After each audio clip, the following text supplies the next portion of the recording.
अश्विनी अक्षर गुगड़े homeopathic consultant 6 to 7 year से homeopathic practice कर रही हूँ और मैं आज आपको कुछ इम्पोर्टेंट टॉपिक्स के बारे में बात करने वाली हूँ। अगर हमने वैक्सीन और होम्योपैथिक मेडिसिन ये साथ में लिए तो क्या ये हमें हेल्थ बेनिफिट्स दे के कोरोना डिसीज को कोविड-19 को ये थोड़ा दूर रख सकते हैं?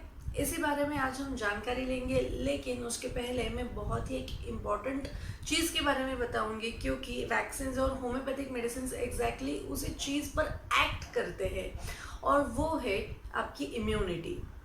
यस, इम्यूनिटी मतलब क्या? तो ये एक ऐसी एनर्जी है जो हम देख नहीं सकते। अगर वो स्मूथली चलती रहे तो यस, हम भी फिट एंड फाइन रहते हैं, लेकिन अगर ये ज़रा से भी ब्रेक डाउन हो जाए या ठीक से काम नहीं करे तो इल इफेक्ट्स दिखना शुरू हो जाता है। देखा जाए तो इम्यूनिटी हर एक सजीव में पाई जाती है। हमारे बर्थ से लेके लास्ट ब्रीथ तक हमारे लिए फाइट करते रहती है, लेकिन अगर ये ना रहे तो हम सजीव ज़रा सा भी वक्त जिंदा नहीं रह सकते और इसीलिए ये स्ट्रॉन्ग रखना हमारे लिए बहुत ही महत्वपूर्ण है। In short, immunity protects you from harmful substances, germs, cell changes of your body itself. So harmful substances मतलब जो भी एनवायरनमेंट में टॉक्सिक सब्सटेंसेस रहते हैं जो हम कभी इनहेल करते हैं तो उसको न्यूट्रलाइज करने का काम करती है। वैसे ही जर्म्स मतलब पैरासाइट्स, बैक्टीरियाज, वायरसेस, फंगस, इनसे भी फाइट करने का काम ये करती है और इनसे प्रोटेक्ट करके रखती है। Second last thing, cell changes. आपके शरीर में कुछ ऐसे सेल्स होते हैं जो डिसीज प्रोड्यूस करते हैं। मैक्सिमम केसेस में ऐसे देखा जाता है कि जो जेनेटिक हिस्ट्री रहती है या फिर जेनेटिक डिसीजेस रहते हैं, जैसे कि diabetes, high blood pressure, heart diseases, thyroid problem, cancer, ऐसे केसेस में भी इम्यूनिटी आपकी सेल्स जो है वो हेल्दी रखने का काम करते हैं। सेल्स में जो भी बिगाड़ होता है उसे डिले करने का काम करते हैं, उसे प्रोटेक्ट करने का काम करते हैं। देखा जाए तो इम्यूनिटी के ये 3 ऐसे महत्वपूर्ण टाइप्स है, that is इनेट, adaptive and passive immunity. सो इनेट मतलब जो हमें जनरल प्रोटेक्शन प्रोवाइड करती है, जैसे कि हमारी स्किन, कौन सा भी जर्म या कौन सा भी फॉरेन बॉडी हमारे शरीर में स्किन को ब्रेक थ्रू करे बिना नहीं अंदर आ सकते। इसलिए ये जो स्किन इंटैक्ट होती है ये प्रोटेक्शन का काम हमें प्रोवाइड करती है। एडेप्टिव इम्यूनिटी, जैसे कि ये नाम से समझ में आता है कि ये हमें आफ्टर बर्थ ये हम अडाप्ट करते हैं। जैसे जैसे हम बैक्टीरियाज, वायरसेस या फंगस या वैक्सीन्स को एक्सपोज हो जाते हैं वैसे वैसे ये इम्यूनिटी बिल्ट होने लगती है। फॉर एग्जांपल, अगर न्यूबॉर्न बेबी रहेगा तो उसका जो भी फर्स्ट ईयर में जो भी सीजनल चेंज रहेंगे उस वक्त उसकी बॉडी रिएक्ट करती है। जैसे कि अगर विंटर सीजन रहेगा तो उसको सर्दी जुकाम बहुत ही जल्दी हो जाएगा, अगर समर सीजन रहेगा तो लूज मोशन शुरू हो जाएंगे। लेकिन यही बेबी जब ग्रो होने लगता है तब धीरे धीरे यही जो सीजनल चेंजेस है, जो बैक्टीरियाज या वायरसेस से फाइट करने के लिए जो भी इम्यूनिटी रहती है वो डेवलप होने लगती है। So it provides memory cells for our body. Third point is passive immunity. Passive मतलब अगर हमारे शरीर ये प्रॉपर इम्यूनिटी प्रोड्यूस ना कर पाए तो कुछ इम्यूनिटी हमें बाहर से दी जाती है। ये बहुत ही शॉर्ट टाइम के लिए रहती है, मतलब ये इम्यूनिटी हमें पास ऑन की जाती है। इम्यूनिटी प्रोसेस समझने के लिए आपको एक बहुत ही सिंपल सा एग्जांपल दूंगी। जैसे कि हमारे भारत को प्रोटेक्ट करने के लिए डिफेंस फोर्सेस है, जैसे arm force, navy force, air force, right. उसको ब्रेक करे बिना कोई भी टेररिस्ट हमारे देश के अंदर नहीं घुस सकता। लेकिन फिर भी अगर इनको ब्रेक करके भी कोई टेररिस्ट हमारे देश के अंदर घुस भी आए तो हमारे जो स्पेशल स्क्वाड्स होते हैं, जो हमारे स्पेशल सोल्जर्स होते हैं, उनसे फाइट करने के लिए लग जाते हैं। मतलब उसे हम कह सकते हैं एडेप्टिव इम्यूनिटी। और जो हमें जनरल प्रोटेक्शन देता है, मतलब arm force, navy force, air force, तो उन्हें हम कह सकते हैं कि इनेट इम्यूनिटी। लेकिन जब ये दोनों भी इम्यूनिटी कोलैप्स्ड हो जाए, ठीक से काम नहीं कर पाए, या फिर ये फोर्सेस हमें जितनी चाहिए उतनी प्रोटेक्शन नहीं प्रोवाइड कर पाए, तो हम दूसरे देशों की मदद लेते हैं और उनसे सोल्जर्स थोड़े वक्त के लिए हमारे देश में हमें प्रोटेक्ट करने के लिए आ जाते हैं और उसे हम कहेंगे पैसिव इम्यूनिटी। अभी देखेंगे कि जो इम्यून रिस्पॉन्स होता है ये सबका बहुत ही अलग अलग रहता है। हर एक इंडिविजुअल से ये इम्यून रिस्पॉन्स वैरी होते रहता है। फॉर एग्जाम्पल हमने ऐसे समझो कि 10 लोगों ने एट ए टाइम आइसक्रीम खा लिया। ओके, तो उसमें से 2 लोगों को सर्दी होगी, 2 लोगों को बुखार आ गया, किसी और को पेट दर्द की बीमारी शुरू हो गई और बाकी के 5 लोग ये एकदम से ठीक रहे, उनको कुछ भी तकलीफ नहीं हुई। इसका मतलब सबने तो एक जैसे ही वो आइसक्रीम को एक्सपोज हुए, वो ठंडी चीज़ को एक साथ ही एक्सपोज हुए, लेकिन फिर भी हर एक के शरीर ने अलग अलग तरीके से रिस्पॉन्ड किया। और ये रिस्पॉन्सेज डिपेंड होते हैं 3 फैक्टर्स पर। First is your mental health, then genetic history and present diseases और एनी क्रॉनिक डिसीज कंडीशन।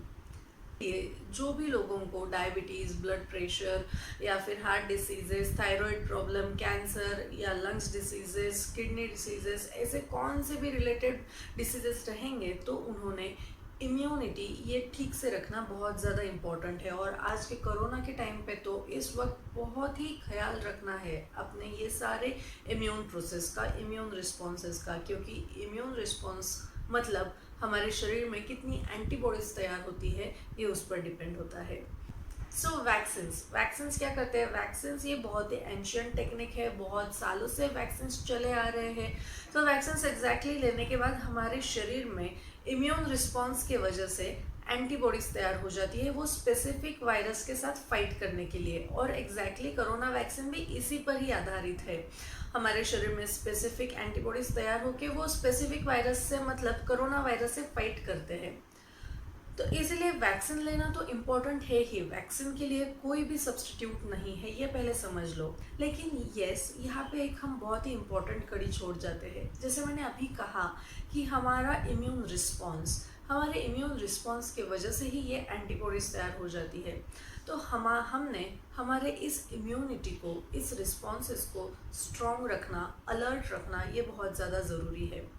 मान लो कि मैंने और मेरे फ्रेंड ने कोरोना के अगेंस्ट फाइट करने के लिए वैक्सीन ले लिया, तो मेरे शरीर में काफ़ी अच्छे से इम्यून रिस्पॉन्स की वजह से एंटीबॉडीज तैयार हो गई। लेकिन मेरी फ्रेंड जिसको पहले से कुछ ना कुछ तकलीफ है, तो उसमें जितनी चाहिए उतनी एंटीबॉडीज तैयार नहीं हो पाई, तो उसका शरीर या फिर वो खुद ये कोरोना से फाइट करने के लिए रेडी नहीं है, वो इमीडिएटली कोरोना इन्फेक्शन कैच कर सकती है।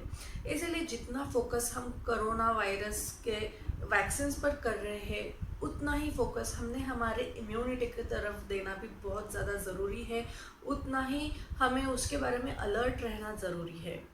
तो होम्योपैथी आपको इसमें किस प्रकार से हेल्प करेगी? तो यस, जैसे मैंने कहा कि आपका इम्यून रिस्पॉन्स ये बहुत ही इम्पॉर्टेंट होता है।